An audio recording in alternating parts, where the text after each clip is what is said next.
up, Souls fans? We are going to get you through what I like to call the Gauntlet, which is the Tower of Flame, the journey to the dragon, and to the castle beyond for the old Dragonslayer boss. So, where we are, we're at the Tower of Flame bonfire. So that is Heide's Tower of Flame, and it is the second bonfire. So you've already defeated the Dragonslayer boss on the way here, but some people can struggle getting to and past the dragon, so I thought I would do a quick guide on some of the enemies, actually just giving you an idea of the build first. So I've kept this as low as possible, so your build could possibly be better than this, and if you've done some grinding. So this is level 47. You could have less health for this, you could have slightly less endurance for this, that'd be fine. The key thing here is I've got 10 strength is the minimum you need, 12 dex is the minimum you need here, and adaptability 12 is my minimum recommended. So adaptability in this game is your iframes are different in Dark Souls 2 than in any other Souls game. They depend on, in the middle, at the bottom is the agility stat.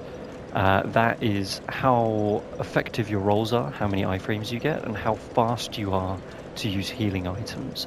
So if you found that it takes you forever to drink the Restless Flask, adaptability is the best stat to update. Your agility does go up naturally with other levels. So normally I would suggest an adaptability of 14, maybe 16 being your end goal, but eventually all you want is that agility stat to be at 100 or more and you're good. If you've got 10, 12, 12 strength, dex, adaptability, I would then recommend focus on, you want your vigor to get towards 20, your endurance 15 to 20 is great. That's when you can then start looking at, depending on what your build you're going to do. The reason we need 10 strength is for our fire longsword. It requires 10 strength and 9 dex. The reason that we have 12 dex is so that we can use a short bow, which requires 12 dex. The bow is going to be important because we are going to cheese the dragon. My philosophy on Dark Souls is work smarter, not harder. And all we're doing is we're making sure that we keep our weight percentage in the bottom right corner there below 70 or 75% so that we can maintain a faster roll. So, with that all said and done, so with very low strength stats, if you think about it, 10, the fire longsword, the key thing that I've done is I have upgraded it as much as I can. At this stage in the game, if you have beaten the last giant and you've beaten the pursuer, I have not beaten the sentinels at this stage. I would normally recommend doing this first, get some levels. The sentinels is a much harder boss. At this stage you should easily be able to get your fire longsword to at least +3, and with a few extra souls I've managed to get short bow to +2. The short bow, in honesty, the only reason I'm plussing this is I will likely put an element on it for later on to do a bit of extra damage. I wouldn't worry too much, it's mainly about your fire longsword getting the damage out there. So, two key things with the bow. One, we're going to kill the dragon with it, and two, it's how we're going to pick our enemies. So we're going to try, our aim here is we do not want to fight multiple enemies at a time. The big guys may look menacing, but they are predictable.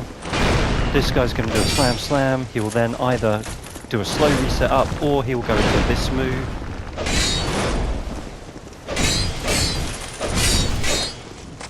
They should take 5 swings with fire longsword of +3 or better to be defeated, and that goes for all of the big guys. The hammer ones are my least favourite because they can be a bit more erratic in their moveset, but it's either going to be 1 hit or 3. If you get that mindset prepared, then you're fine. Heide Knights in this build, these are the real problems. My recommendation is you can play it safe with them. They have a multi-hit combo, and at the end of it they will remain exposed for a backstab. Once they're backstabbed, dual wield by pressing triangle or Y if you're on Xbox, and then they're gone. So all the gauntlet is, this is all about just control. If you don't have spells, you can use your bow, where I've used spells. Either it helps get a little bit of cheeky damage out, or importantly, we're picking off enemies so we're not fighting a big mob. So again, shield up, stick to the right. That is my default recommendation for all enemies in this game, is if in doubt, stick to their right, and half their attacks will miss you. Keep your shield up just in case. There it is, the slow attack. The 2 hits I took there, I was getting greedy. I was trying to get the backstab too early.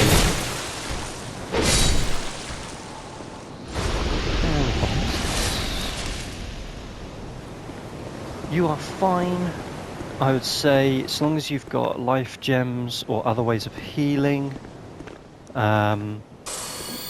Realistically, the boss isn't difficult here. The dragon isn't, in theory, going to touch you at all. Try and keep at least 1 Estus for the boss, but, you know, it's souls. It is what it is. Worst case, if you have none, kill the dragon, come back, and then just do the gauntlet again. It's good souls, especially if you've got the covetous Silver Serpent ring, which I explain how to get in my other video, The Pursuers. So, this one's tough. You're going to fight 2-on-1. The key thing with the stone giants, when it's more than one, bait the attacks. Don't rush. 1, 2. So again, it's either 1 attack or 3. 2, 3. Get a cheeky hit in because there's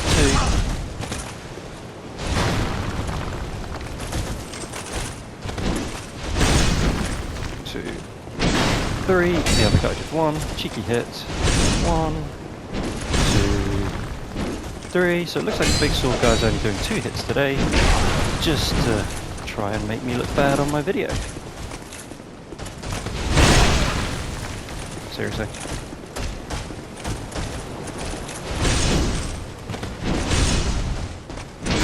Three. Let's kill this one.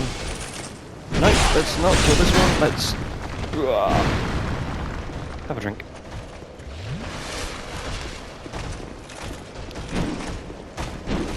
This is probably the hardest part of the gauntlet, to be fair.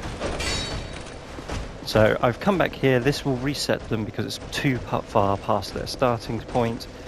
Get them moving backwards. We'll engage one of them now. 2, 3. Okay. These guys are actually the easiest ones because they're the most predictable in their movement, but when there's 2, that's probably the hardest part now dealt with. We'll use a life gem because we're not under duress. Hey. Hey you. Oh, big swing. And through. Wait to make sure there's no follow-up attack. Like that. Right. Once we kill him, the last guy should automatically aggro depending on where you are. There should still be 2 more Heide Knights and 1 more big stone golem after this guy. So, sword and shield, nice and easy. Normally they always do the same 3 attacks. Stick to the right, get behind them. 1, 2, 3. You can get 2 to 3 hits in. 5 hits should defeat him. 1, 2, 3. 1, 2, 3. Nice and easy. On their own, not a problem, the big ones, so... Right. 1 Heide Knight, 1 Golem, and 1 Spear Heide Knight. So, we're going to pick our fight with the bow, so we only have to fight 1 at a time. Heide Knight's most annoying. We don't have much going on in the way of poise or poise disruption. Heide Knights take a lot of hits to be poised. If we can get 2 hits with the fire longsword, that should poise them, but in this case I'm going to go back to strategy 1. Stick to the right. I keep it.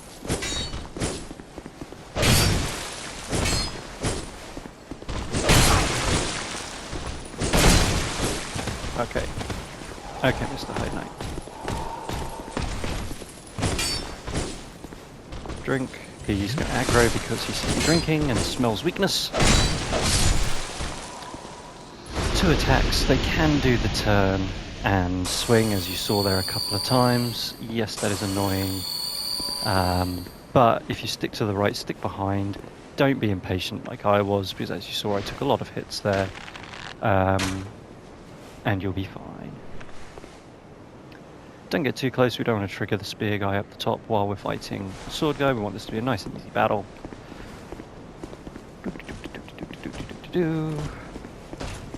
So I would say this has been a suboptimal gauntlet so far. So I'll probably defeat the dragon and then 1, 2, 3. And then I will go back to the bonfire and do the gauntlet again, and then fight the next boss after the dragon. There is a much easier way of doing this. Right off where we started, if you're not hollow, so if you're in human form, there's a summon sign down there for Masterless Glencore. Summon Masterless Glencore, let him deal with the High Knights, help him out with the big statues, and you're all good. You don't need him for the boss, so you're fine to just kind of let him fight.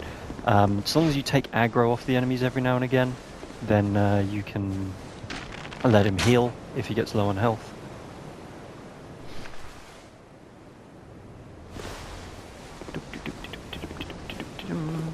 So, Spear Hide Knight is more aggressive, he has more range, so that's something to be careful of, so keep your shield up, stick to the right, and once he does his jump, he gets backstab.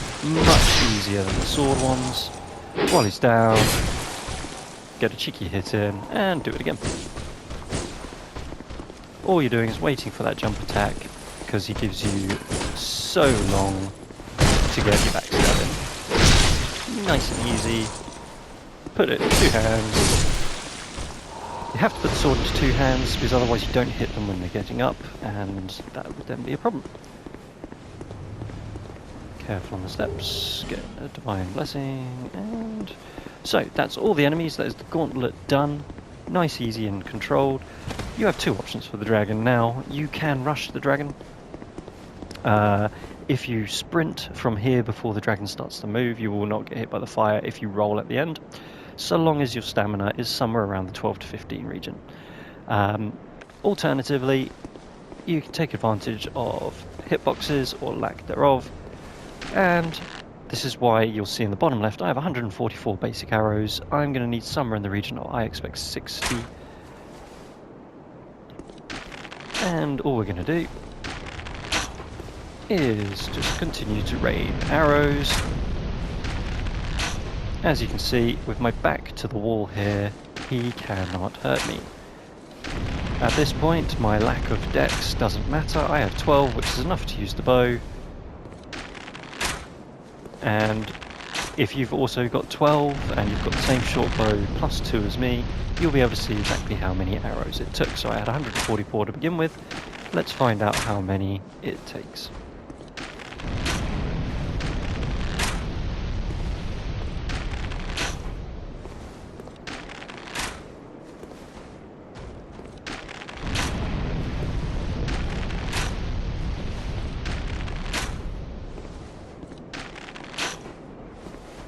So if you do rush in, again, if the dragon is up, it will constantly breathe fire. You cannot get in once the dragon is up.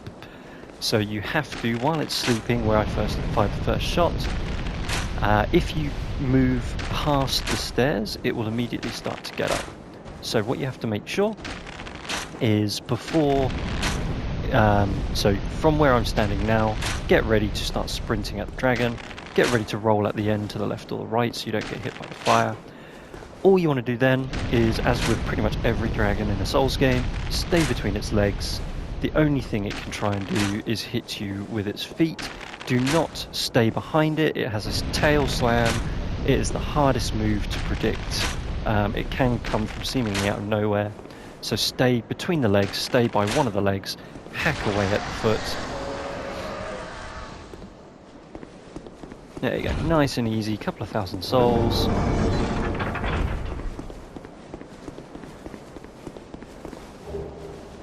Petrified Dragonbone. So Petrified Dragonbone is to upgrade boss type weapons. Watch Dragon Palmer. I can't remember actually if that was any good or not. It's not bad at all actually. It's got very good magic defense, 75 there, fire defense 75 there. Definitely better than my pizza shield. 58.5 means I should still have a decent roll. So yeah.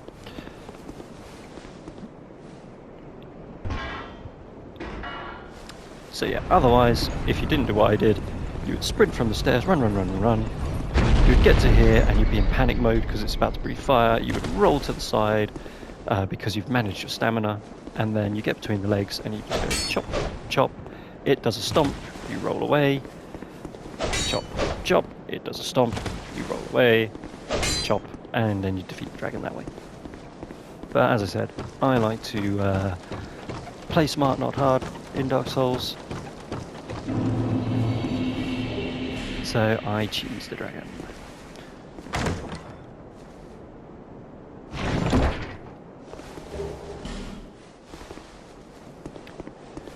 Okay, let's see, 10,000 souls, Estus, 1 Estus. So what we're going to do is we're going to put on a couple of the bigger life gems.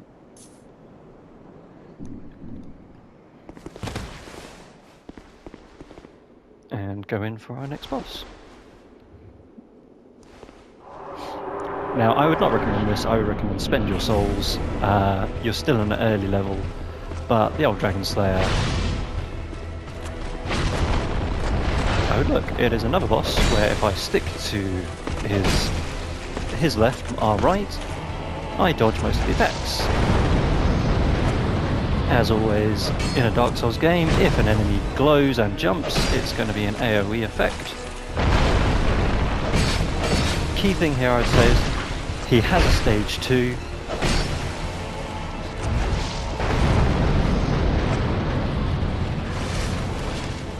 So just be wary that your attacks will get more aggressive. Also, just don't go too aggro.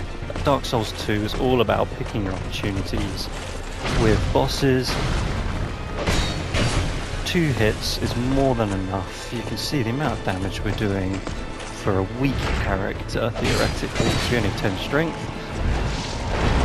you should be getting stage 2 any second now.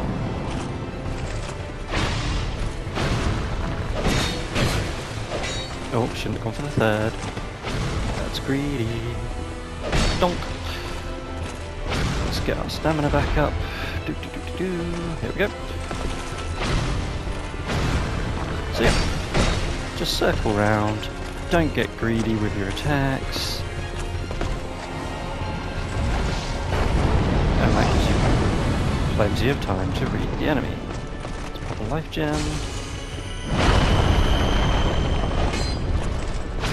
Nope. Behave.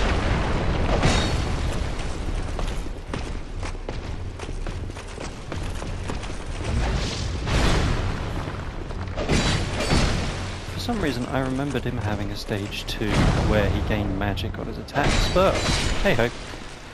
Nice and easy, old Dragonslayer.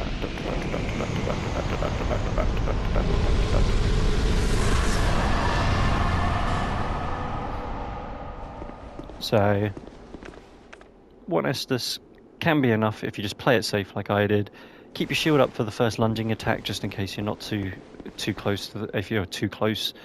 And then just move around him. 2 hits, rinse, repeat, avoid the AoE attacks, don't rush in like I did and take a hit from one, and you only need 1 Estus. A couple of chests. If you're going for the platinum, you will need to do, it's not really a quest line, but you will need to appease Mr. Grumpy here. He won't talk to you at the moment. This is no place for one such as you. Be gone. You are not needed. How rude. What you'll need to do is you'll need to get a certain quest item so that you can then talk to him. Essentially what you need to do is you need to prove that you have defeated an invader. You can do that via PvP. However, equally, The beauty of the Dark Souls games is that they all give you a chance to platinum without going online. So yeah, so here we are. All that's left in the Tower of Flame area is to then go through to the Forgotten Wharf. We do that from where we started, up in the Tower of Flame.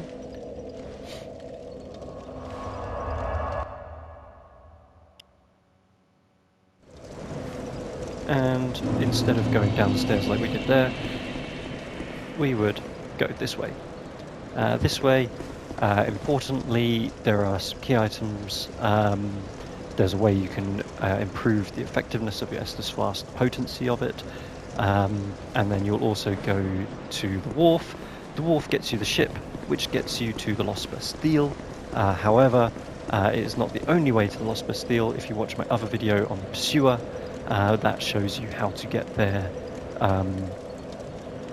via an earlier section of the game. But yeah, hopefully this has helped you with the Gauntlet, the Dragon, and the old Dragonslayer.